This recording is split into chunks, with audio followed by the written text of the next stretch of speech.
Steve and Jill here. Hello. Welcome to the Land Academy Show, entertaining land investment talk. I'm Steven Jack Butala. And I am Jill DeWit, broadcasting from sunny Southern California. Today, Jill and I talk about the difference between scaling and repeating a business model. You know, like McDonald's is repeating. You open one, it's successful, you open another one, another one, another one. I think of Starbucks now. I used to think of McDonald's. Now I think of Starbucks all the time. And scaling is like writing a book or writing software, and you sell 100 copies, and 1,000, then 10 million. And it all becomes marketing, which is a beautiful thing. Publishing. I love the publishing business. Cool. More importantly, how's your day going? It's going okay. Really? It's okay. You know, why do you ask? I just got because you're cheery and you feel like you're in a. I feel like something's going on today that makes you feel really good. So what'd you do this morning? I ran 2 miles. Jill and I, we've had that for a year now. We put a machine in our garage. Yeah, the elliptical machine. I love that thing. Yeah. You know, the brand is Nordic Track. Like, we spent some money on it. Sears had a fantastic... Who goes to Sears anymore? I do. I know. That was hilarious. Sears had like a 80% off deal, it was like February. They brought in a bunch of inventory for That's not why we went machines. there. We were looking for the machine. We bought it because it was a fantastic deal. So anyway, we've had that thing for like almost a year. We put a bunch of miles on it between the two of us. I feel great. That's good. Well, here's what I did today. Probably to the point where it's annoying. Oh, you're annoying? It's annoying? Like, man, you're too happy. Oh. You get hit in the head in Detroit for I'm that proud of you. I woke up today, got on the scale, and I was not displeased with the number, so I used that as an excuse to not get on the machine. You want to know I'm proud of you. You want to know a secret? Yes. I know exactly what the results are from your morning scale session just by your attitude, like around 10:30. That's hilarious. And how often I hang out in the office kitchen. If you're in a good mood, then you had a good scale event. Thank you. So you had a good one? Everything's great. You want to give us the numbers? No, I don't. Are you kidding? What the heck? Wow. And then you can tell us your age right after that. Yeah, that's a great idea. Thank you. Moving on. What's this show about? Let's go on. The difference between scaling and repeating a business model. Right. Before we get into it, though, let's take a question posted by one of our members on the landinvestors.com online community. Stephen K. asks, I'm looking at a parcel needing both physical and legal access. This is a personal interest, not for resale. And the neighboring lot has a road ending on that lot that I would need to extend the access road to a short distance onto the subject lot. All right. The road ending on that lot travels right on the property lines of 3 other lots before ending. Would I need to get access agreements from all the lot owners or just the lot where it ends? To visualize, think of 2 sets of boxes stacked too high. Oh my goodness. And you want to travel up to the top. We have such intelligent people in this group. And you want to travel up the line to where the boxes meet to the top box on the right and veering onto that box near to the top to access right above it, which would be a 3rd box on the right. I was better, Stephen, before we brought in that one. So barring the box example, let's forget about that for a second. In this case, the neighboring parcel that has a road to it, you just need to contact that person and say, hey, can I stretch that road out to my parcel? 90% of the time, this happens all the time. Yeah. All right. Access is a massive issue with rural vacant land. You find fantastic pieces of property that in God's country, and you can't get to them, or there's some few little things that you need to solve, and it's all paper-driven and legal stuff. It has nothing to do with the actual property itself. There's 2 types of access, by the way: legal and physical. There's a good chance this property already has platted legal access to it, and if you call the county of planning and zoning, they'll tell you immediately. They may give you the runaround and say get a survey and stuff, and if that's the case, ask them for surveyors, their top 2 favorite surveyors in the area, because chances are you can have a conversation with a surveyor and he can look at it the way the internet is now, and he can say, oh yeah, there's legal access. Then you're home free. You know, the person who owns that property with the road to it may not know that there is an easement going right through his property to yours. That's usually what happens. It's very easy. You know, if you go onto Google Earth and you flip between satellite and Oh yeah, the you other can one, see the roads. you Yeah, can that's see true. if there's legal access That's a most of good the time. plan. That's an easy way to check. You know, it's funny because we were posting a property in Florida that's got this exact situation. Exactly. And we found out that it's got total full-blown access, physical and legal. You just can't see it from the satellite picture. Right. So make sure you do that before you spend $1. And I think that kind of covers it. I think Access so. is I've become an unwilling access expert over the years because it makes or breaks the value of a property. It's true. That's very true. Today's topic, the difference between scaling and repeating a business model. This is the meat of the show. Which one's better? Scaling. If you watch Shark Tank, that's all they talk about. Oh, this business model is not scalable. It's true, because it's only you. They talk about that, like, oh, if you're making all the pies, as great as the pies are, you're never going to get anywhere, because you have to give up making all the pies. That's exactly the business model I was just going to say. Steve. Really? That's hilarious. SkinnyJill.com. Thank you. Thank you. You can't. There's only so many pies you can make, Yeah. and then you can hire another baker. You have to give up the recipe. And then you can hire another baker, and so pretty soon you got 22 bakers making pies. Can you imagine if That Kentucky is Fried exactly Chicken, what you don't want. if he never gave up the secret recipe? Seriously, where would we be? There would be one and only secret recipe somewhere in Kentucky, and maybe we know about it, maybe we wouldn't. Here's another big problem that happens that no one thinks about. I don't care how intelligent you are. A plumber and a medical doctor are exactly the same when it comes to how many service calls they can make. So a plumber makes X amount of service calls in an 8-hour day, and a surgeon can only do X amount of surgeries in an 8-hour day. Granted, at way different pay scales, but there's still a cap.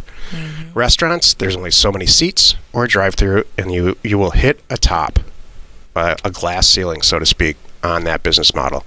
I personally have avoided those businesses my whole life. That actually learned something valuable in business school, believe it or not. Great. You know what? That's two things. I'm going to write that down. Just kidding.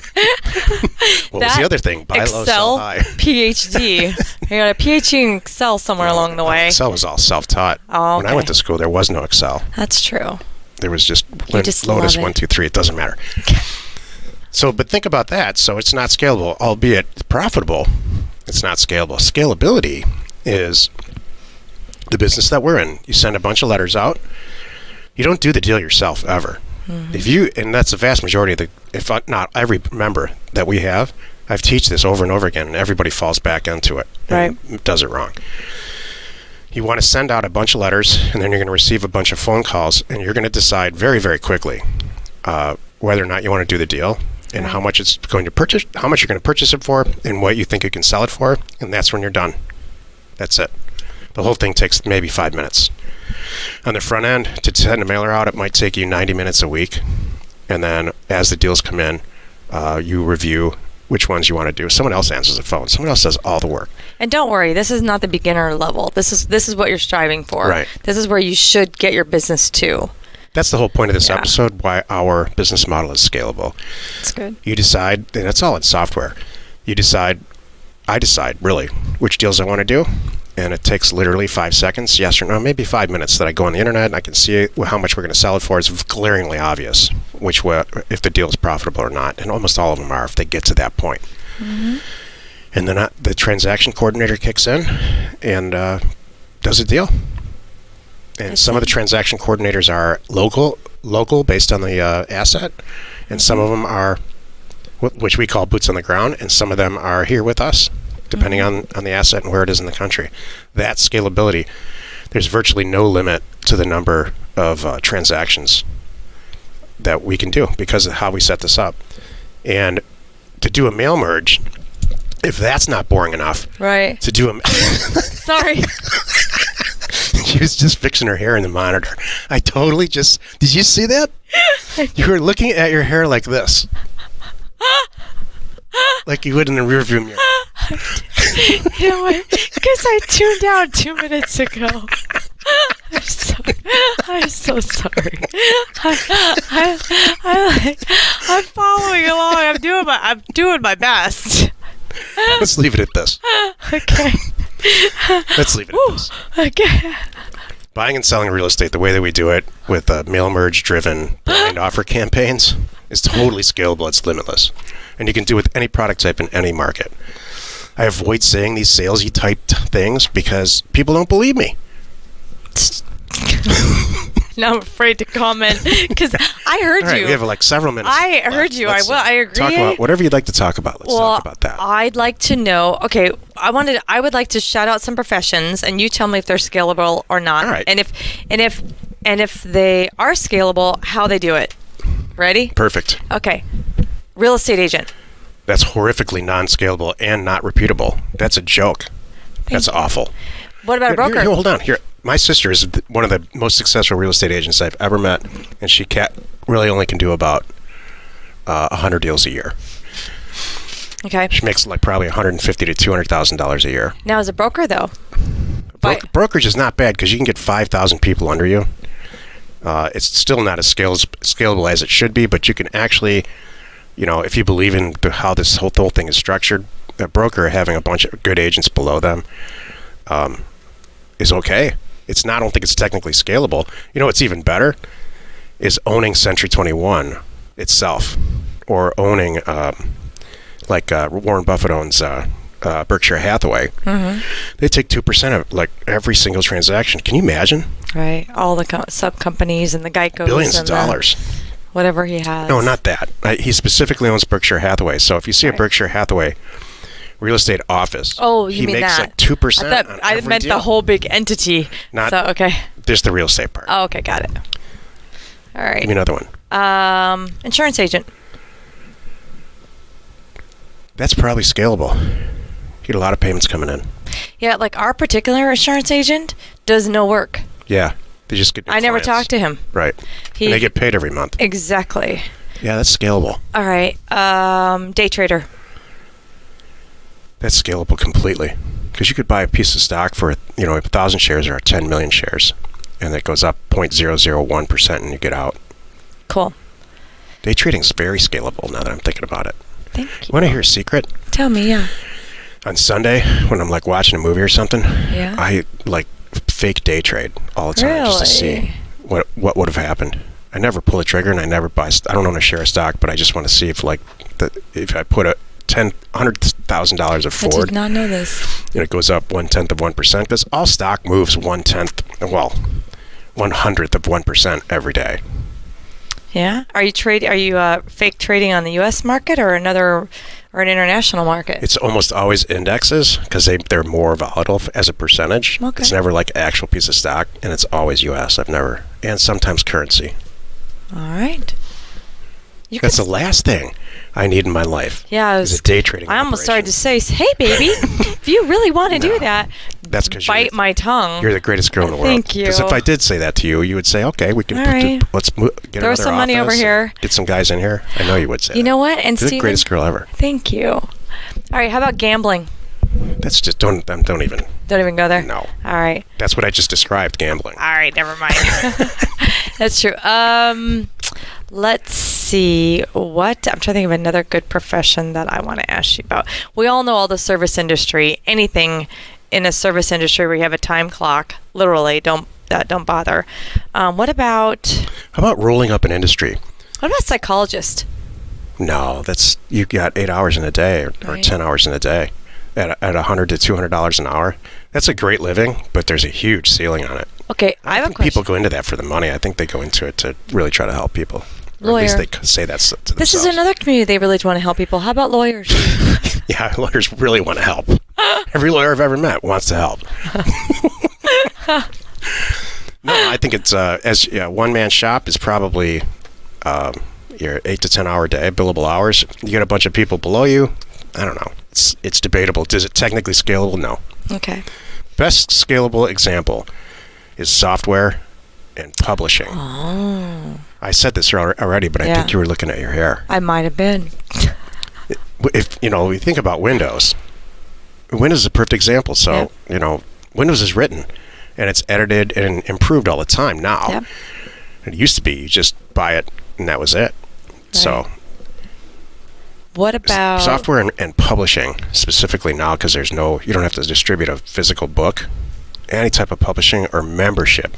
Remember when we were kids, you had that for a penny you could get all these records from Columbia Records. Oh, yes. But you have to continue to buy records and stuff. That's very scalable. Can't believe you remember that. Yeah. I remember when it went from a penny to like 19 cents. It was something odd that they upped it. It was really weird. And then I was out by then. That's funny. That's when cassettes came, so you could just record your buddy's record. We should probably cut this now. It's going weird. Well, you've done it again. You spent another 15 minutes or so listening to the Land Academy show. Join us next time where we discuss why Shark Tank and the business panel on Shark Tank, why that model works. And we answer your questions posted on our online community, landinvestors.com. It's free. You are not alone in your real estate ambition. I like it when we get to play, would you do this deal? Or what do you think of this occupation? Or what do you think of my hair? Mm-hmm. Just kidding. It's fun for me, too. I like any time we don't talk about real estate. That's what I like. That's nice. Oh, boy. We are Steve and Jill. Information and inspiration to buy undervalued property. We got to get tighter on that.